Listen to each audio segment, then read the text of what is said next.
Okay, so thanks for connecting up, guys. Unfortunately, some of our customers have reported some problems for us. So this is actually the original design that we came up with for the chair. But we've had some issues reported back to us.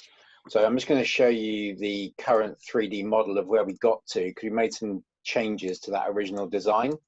So this is the model. If I zoom in on that, you should be able to see where we got to.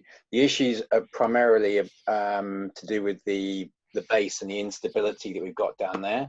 So I'm just going to take a capture of that, so we've got a record, and that will stay on the canvas. And then along here, I've just pre-prepared a quick fishbone diagram. So if any of you could come up with some causes that we can put on the fishbone diagram as to why this might be happening. So as I say, it's a combination of instability with that base, but also some issues with the color that we're trying to solve. So have you all got one preloaded? I've got a couple that I've already thought about. Yep.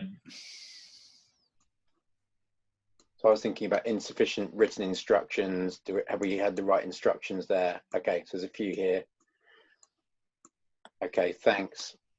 So if I just go through, so Tarlock, have you got any more? I have. I just wanted, actually, that one's actually environmental, the one I put up in yellow. I'm just going to change the colour on that.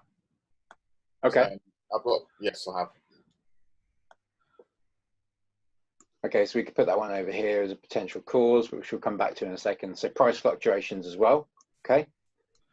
Michael, have you got another one? Yeah, so I think this could be partly down to a lack of training. Okay. Yes. Well, lack of training may also be a management issue as well. So actually, let's duplicate that and put that in orange. So yeah, and then let's just grab one more for now. Martin, have you got one? Yeah, just perhaps going back to your point, I was going to say lack of management contribution. So some of the guys in manufacturing have brought up some of these concerns with their management previously, and they're not certain exactly what the next steps are from them. So some better communication between those guys would be great. Okay. So again, we can duplicate that for now, just while we start to analyze this.